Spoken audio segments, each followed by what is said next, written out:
الحمد لله وكفى الحمد لله وكفى وسلام على عباده الذين اصطفى أما بعد. کل کی دو باتوں میں ہم نے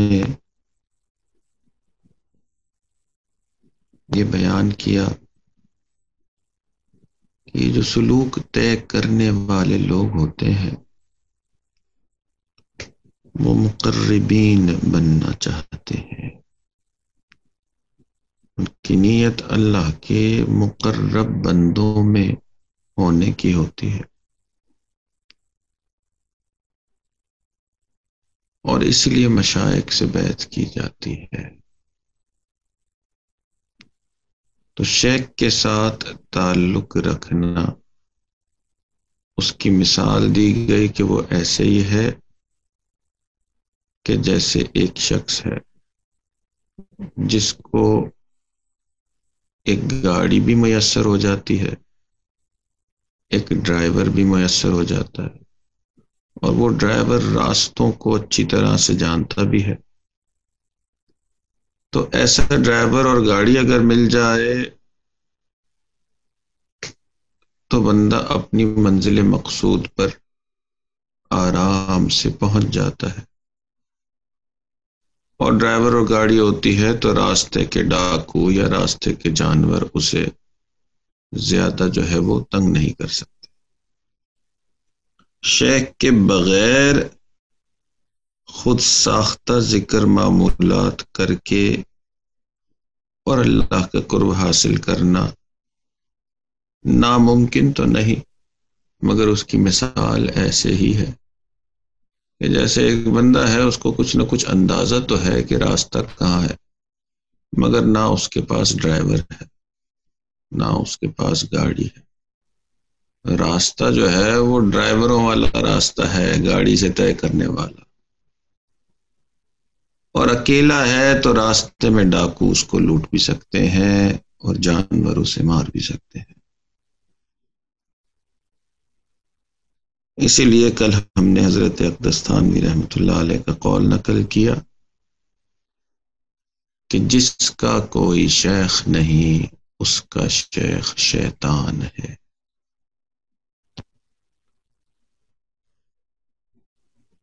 تو یہ سوال کہ جی کیا اللہ کا قرب شیخ کے بغیر حاصل نہیں ہو سکتا اذکار معمولات کر کے،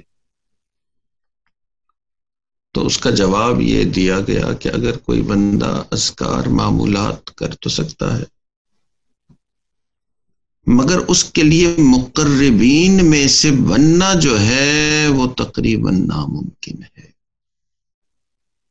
تو جو لوگ بیعت کرتے ہیں مشائخ سے وہ اللہ کا خاص قرب مقربین میں سے بننا چاہتے ہیں. تو یہ بھی نہیں ہے کہ جو بیعت نہیں کرتا وہ معاذ اللہ کوئی دین اسلام سے خارج ہو گیا، یا جو بیعت نہیں کرتا وہ اب بالکل نیکی نہیں کر پائے گا، اور اس کا جو فائنل ڈیسٹینیشن ہے یا اس کی زندگی میں صرف اب معصیت اور گناہ ہی لکھا ہوا ہے، ایسا بھی نہیں. مگر یہ طے ہے کہ جو بیعت نہیں کرتا، مشائخ کے ساتھ تعلق نہیں رکھتا، مقربین میں سے نہیں بن سکتا. اب 2 دن سے مقربین کا راگ الاپا جا رہا ہے. یہ مقربین ہوتے کون ہیں؟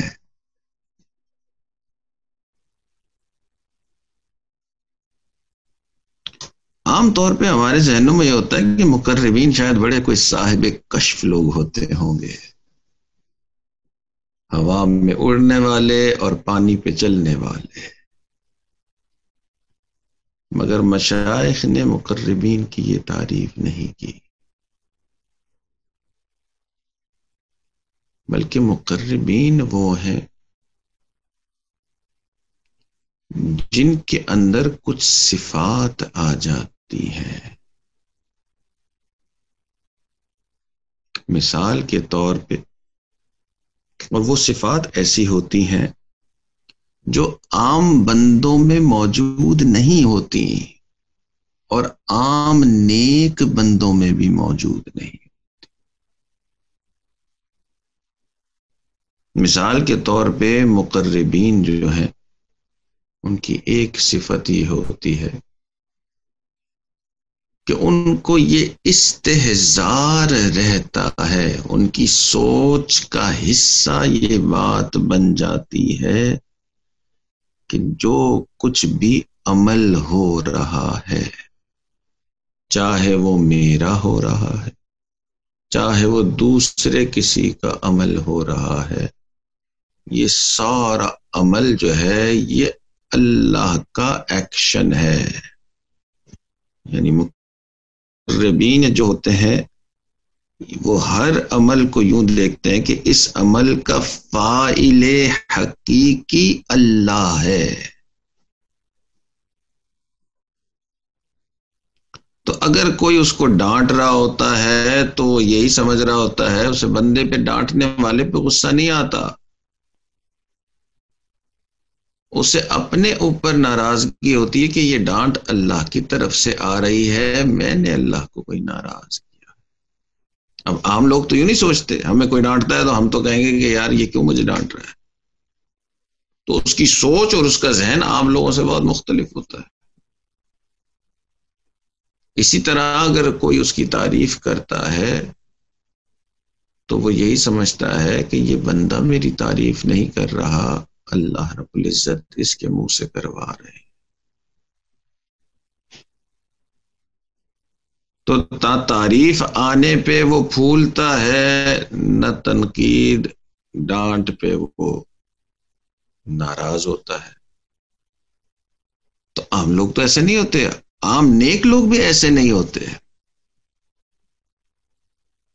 جیسے کہ تبلیغی جماعت میں ایک نعرہ لگایا جاتا ہے کہ سب کچھ اللہ سے ہونے کا یقین اور مخلوق سے کچھ بھی نہیں ہونے کا یقین، ایسے ہی کہا جاتا ہے نا۔ اب یہ جو سب کچھ اللہ سے ہونے کا یقین اور مخلوق سے کچھ نہیں ہونے کا یقین، اس کو ہم سب مانتے ہیں، مگر اس کا استحضار، یہ آپ کے وجود کا حصہ بن جائے یہ سوچ، یہ مقربین کے حالات میں سے ہے۔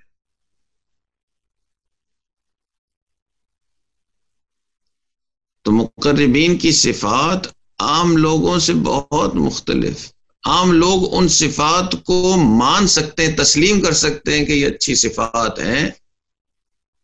مقربین وہ ہیں جن کے اندر یہ صفات موجود ہوتی ہیں۔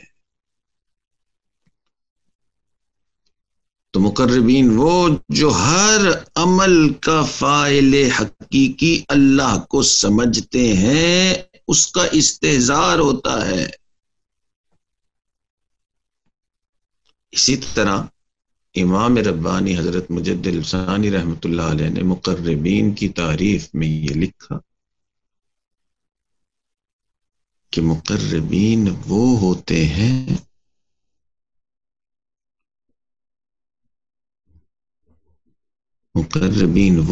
ہیں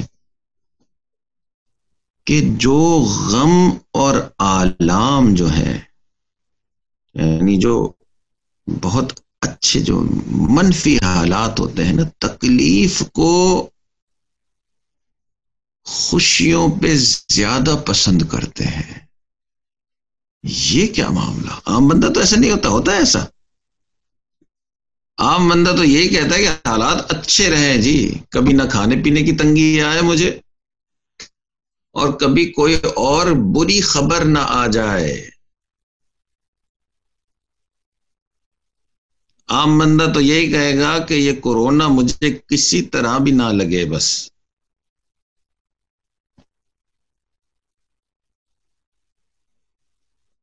اور حضرت فرماتے ہیں کہ جو مقربین ہیں وہ تکلیف کو، غم کو زیادہ انجوائے کرتے ہیں، زیادہ اس میں مزے لیتے ہیں۔ چنانچہ حضرت کے مکتوبات میں لکھا ہے کہ کبھی کبھی غم میں زیادہ مزہ لے لیا کرو. اب غم میں کیسے زیادہ مزہ لیا جاتا ہے جی؟ ہم نے تو کبھی نہیں سنا کہ غم کو بھی کوئی انجوائے کرتا ہے. مگر یہ مقربین کے حالات کہ یہ غم کو بھی پسند کرتے ہیں. عام نیک بندہ بھی ایسے نہیں ہوتا.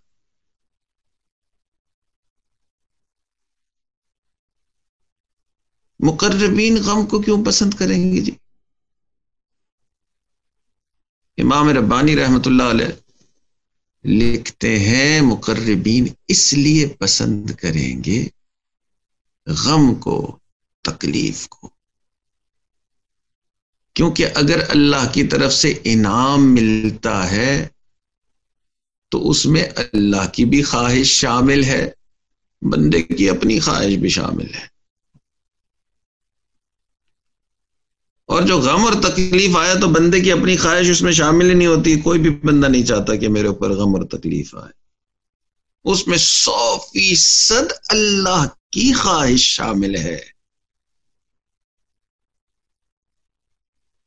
تو مقربین ہوں گے وہ تکلیف اور غم کو زیادہ قبول کریں گے کہ اس میں 100% اللہ ہی کی خواہش ہے. تو مقربین کی آج ایک صفت یہ بیان کی گئی کہ مقربین وہ جو اللہ کو فاعل حقیقی سمجھتے ہیں، اور مقربین وہ جو غم اور تکلیف کو بھی پسند کرتے ہیں. یہ بڑی عام بندوں سے الگ ہو گئے نا پھر. اسی لیے ہمارے ملک کے ایک بزرگ گزرے ہیں، بہت اللہ والے تھے، حضرت شاہ دولہ رحمت اللہ علیہ.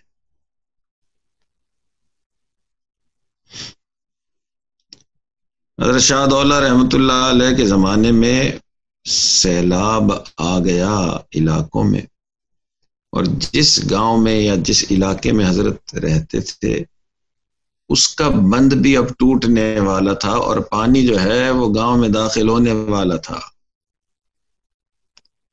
لوگوں نے سوچا کہ جی ہمارے گاؤں میں تو اتنے بڑے اللہ والے رہتے ہیں، ان سے دعا کرواتے ہیں تو یہ سیلاب کا پانی جو بند کو ابھی توڑنے والا ہے تو یہ پانی رک جائے گا. اتنے بڑے اللہ والے جو ہیں ان سے دعا کرواتے ہیں. لوگوں نے آ کے بتایا کہ حضرت سیلاب کا پانی بہت سارے شہروں میں، گاؤں میں آ گیا ہے، ہمارے گاؤں کی طرف بڑھ رہا ہے.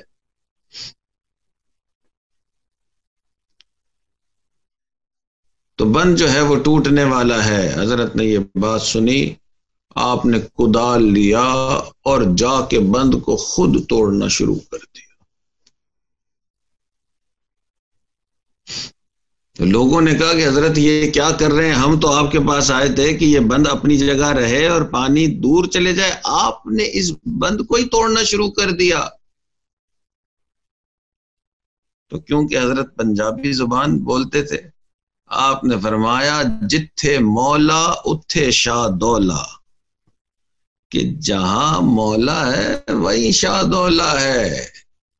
کہ یہ جو تکلیف ہے اس میں 100% مالک کی خواہش ہے، تو تکلیف ہی پسند ہے. تو مقربین جو ہیں ان کے حالات، ان کی صفات عام لوگوں سے مختلف ہوتی ہے. تو سالک جو اللہ والوں سے بیعت ہوتے ہیں وہ صرف نیکی کرنا نہیں پسند کرتے، وہ اللہ کے مقربین بننا چاہتے ہیں. اس لیے مشائخ کے بتائے ہوئے معمولات اور ان کے ساتھ تعلق رکھنا، اس سے نیکی کا ایک بہت اگلا درجہ نصیب ہوتا ہے. اس کی مثال یوں ہی سمجھیں کہ جیسے پولیٹیکل پارٹی ہوتی ہے نا، اس پارٹی میں بہت سارے لوگ ہوتے ہیں، مگر چند قریبی لوگوں کی ایک کور کمیٹی ہوتی ہے. یہ چند قریبی لوگ اس پارٹی کے مقربین ہوتے ہیں، انہی کو ذمہ داریاں سونپی جاتی ہیں، انہی کے اوپر اعتماد کیا جاتا ہے۔ تو اللہ کے مقربین کے بھی یہی حالات کہ یہ چند قریبی اللہ کے ہوتے ہیں، یہ عام لوگوں سے مختلف ہوتے ہیں، اور انہی کو بڑی بڑی ذمہ داریاں اللہ دیتے ہیں اور انہی پر اعتماد ہوتا ہے۔ اللہ تعالی ہمیں بھی اپنے مقربین میں شامل فرمائے۔ آج چند صفات مقربین کی آپ کے سامنے بیان کی جو بڑوں نے اپنے مکتوبات میں لکھی ہیں۔ کل انشاءاللہ ان مقربین کی چند صفات اور بیان کرنے کا ارادہ ہے۔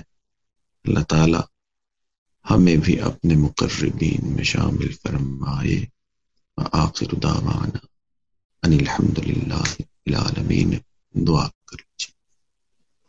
الحمدللہ رب العالمین والصلاة والسلام علی سید الانبیاء والمرسلین۔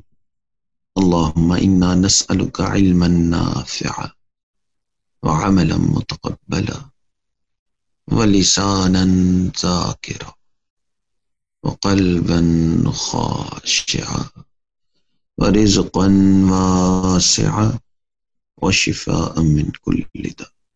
وصلی اللہ تعالی علی حبیبہ سیدنا محمد وعلی آلہ واصحابہ اجمعین برحمتک یا ارحم الراحمین۔